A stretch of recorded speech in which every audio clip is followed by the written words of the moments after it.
राजनीतिक वजूद को लौटाने के लिए कांग्रेस ने भारत जोड़ो यात्रा शुरू की। यह यात्रा कन्याकुमारी से लेकर कश्मीर तक की थी।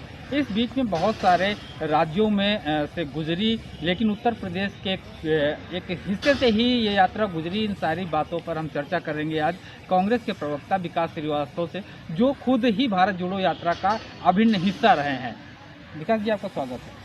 आपका भी स्वागत है, आपके दर्शकों का भी बहुत।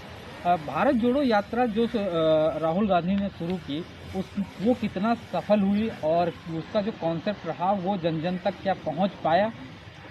निश्चित तौर पे भारत ने अपने आप को पहचाना। भारतीय संस्कृतियों, मूल्यों को जिस तरीके से इस यात्रा ने मजबूत किया और स्पष्ट कर दिया कि ये भारत डरने वाला नहीं है। नफरत विघटन की जो सोच लेकर कुछ राजनीतिक दल के लोग जो चाहते हैं कि वोट की राजनीति में ये भारत हमेशा बटा रहे, उनके मंसूबों को ये पूरी तरीके से पानी फेरने वाली यात्रा रही। कांग्रेस पार्टी को भी इसमें सम्मान मिला। कांग्रेस पार्टी को निश्चित तौर पर उनकी जो विचारधारा रही कांग्रेस जनों की, जो हमने शहादत को गले लगाया और इस देश की एकता अखंडता को बचाने के लिए जो हमारे महापुरुषों ने शहादत दी थी, उन सारी विचारधाराओं से ये कांग्रेस पार्टी और ये देश मजबूत हुआ है। क्योंकि जब जब कांग्रेस पार्टी कमज़ोर हुई है, इस देश कमज़ोर हुआ, क्योंकि देश में नफरत विघटन बंटवारे की जो सोच के लोग हैं, उन्होंने हमेशा भारत को टूकड़ों में करने की कोशिश की। विकास जी, क्या आपको भारत जोड़ो यात्रा शुरू की है और इसमें से सवाल आता है कि भारत कब टूट रहा था जो आप जोड़ने निकले? देखिए, भारत नहीं टूट रहा है, पर भारत के लोगों में का इस्तकबाल टूट रहा है। 18 करोड़ रोजगार देने का जो वादा करके प्रधानमंत्री मोदी जी 2014 में सत्ता प्राप्त किए थे, उन्होंने देश के नौजवानों से, युवा भारत के स्वाभिमान पर सीधा कुठाराघात किया और आज बेरोजगारी चरम पर है। उन बच्चों का विश्वास तोड़ा जिनको अपने माता पिता पे भरोसा था, पर आज माता पिता अपने बच्चों का पालन पोषण करने में असहाय महसूस कर रहे हैं। उस विश्वास को जगाने का काम अगर किसी ने किया है तो इस भारत जोड़ो यात्रा ने। क्योंकि कांग्रेस पार्टी का जो 1947 के बाद से धर्म जाति नफरत से ऊपर उठकर जो लोगों ने, जनता ने कांग्रेस को प्यार दिया और कांग्रेस की सरकार बनाई और भारत वैश्विक स्तर पर एक अर्थव्यवस्था के तौर पर मजबूत स्तंभ के रूप में स्थापित हुआ, उसको कमज़ोर करने का काम अगर 8.5 सालों में किया गया। और भारतीय नौजवानों ने, बुजुर्गों ने, किसानों ने, व्यापारियों ने, सभी वर्ग ने, बच्चों ने खास तौर से इस यात्रा से में आकर अपना पार्टिसिपेशन किया। आज जयराम रमेश जी को प्रेस कॉन्फ्रेंस करके ये बात कहनी पड़ी, ऐसा क्यों? क्या कहना पड़ा? कि जो भारत जोड़ो यात्रा है उसमें से जो सवाल आ रहे थे कि भारत कहाँ टूटा था। मैंने कहा ना, भारत टूटता है लोगों का जब दिल टूटता है, लोगों का जो विश्वास टूटता है। कॉन्फ्रेंस क्यों करनी पड़ी आज?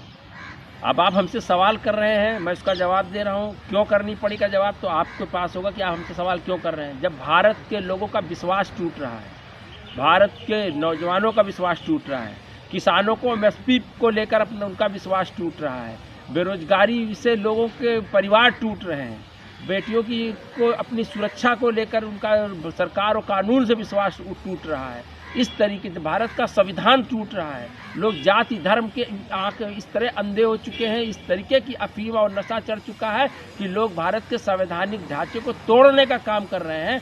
ऐसे में भगवान श्री राम याद आते हैं।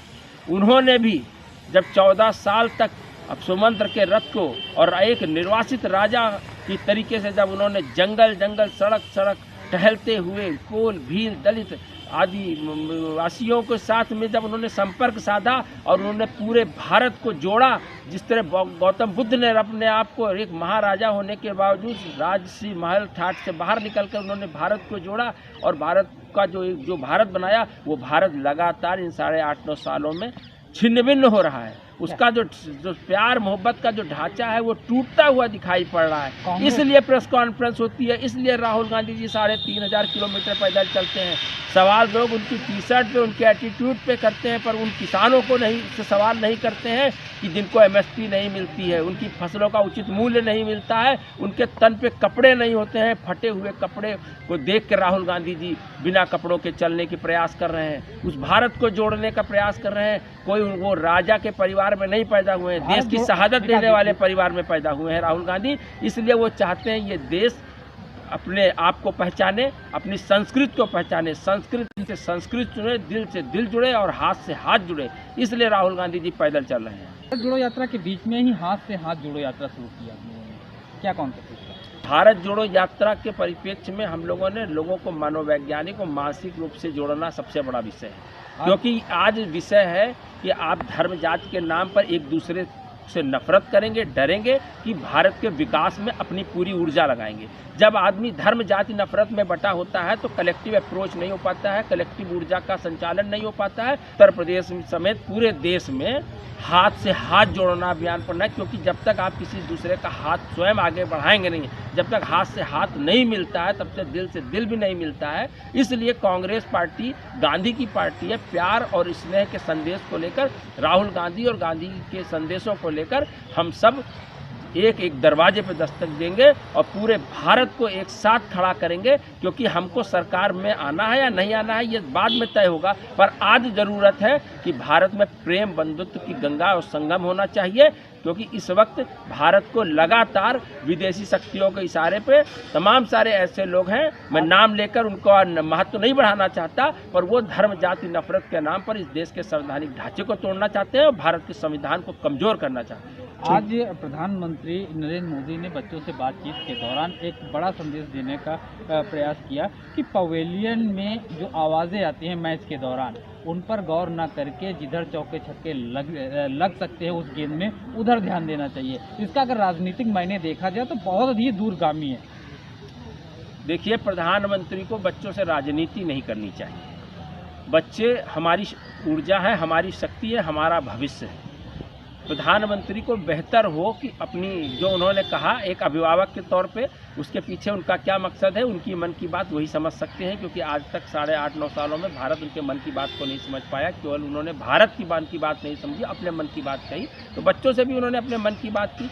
बेहतर ये होगा कि वो एक शैक्षणिक माहौल बनाए, और सुप्रीम कोर्ट का जो आदेश हुआ है कि उनकी 15% फीस जो कोरोना काल की है उसको सारे स्कूलों को वापस लेना चाहिए। सवाल आया और विकास जी, सवाल आया कि फीस माफी के संबंध में उन्होंने कहा कि कोविड काल में जो फीस ली गई या फिर उस दौरान की जो फीस है उसको माफ किया जाए। अमूमन स्कूलों ने फीस वसूली अभिभावकों से, तो ऐसे में कैसे उनको रिटर्न होगा उन अभिभावकों को जिनको कष्ट मस्त करके उन्होंने फीस अदा की, क्योंकि उनको बच्चों को पढ़ाना था। देखिए, प्रधानमंत्री ने बच्चों को सलाह दी है कि चौवा छक्का मारिए, किसी के दबाव में मत आइए, आप अपनी बॉल की साइकोलॉजी समझिए और बॉल पे केंद्रित रहिए। पर बहुत बड़ा विषय है प्रधानमंत्री जी कि कोरोना काल में आपने अपने बच्चों की महंगी फीस वसूलने वाले स्कूलों के पर कोई नकेल नहीं कसी। सुप्रीम कोर्ट का ऑर्डर आया है, तमाम सारी कोर्ट से निकलते हुए जब सुप्रीम कोर्ट से ये फैसला आया है, अब आप उन बच्चों के, अगर आप सच्चे हितैषी हैं, उनके माँ बाप को और उन बच्चों को तनाव से बाहर निकालना चाहते हैं और एक शैक्षणिक वातावरण देना चाहते हैं, तो पहले फीस कम करवाइए। बच्चों को शैक्षणिक वातावरण मिलेगा तो बच्चे निश्चित तौर पे अपनी बाल पे ही केंद्रित होंगे, क्योंकि दबाव तो हर तरफ से आ रहा है। सरकारी दबाव भी है, मनोवैज्ञानिक दबाव भी है, और कोरोना काल में जिस तरीके से बच्चों के माँ बाप को महंगी फीस देनी पड़ी है उसके दबाव को भी बच्चों ने झेला है। अब आपकी शुभकामना है तो आपकी सरकार भी ज़रा बच्चों के लिए शैक्षणिक वातावरण बनाए। मुद्दा बहुत सारे थे, जिसमें से भारत जोड़ो की यात्रा से लेकर आज के प्रधानमंत्री जी ने जो संदेश दिया उस पर तक बातचीत हुई। 100% आंसू के साथ शिव सैनी, मिरर पोस्ट, लखनऊ।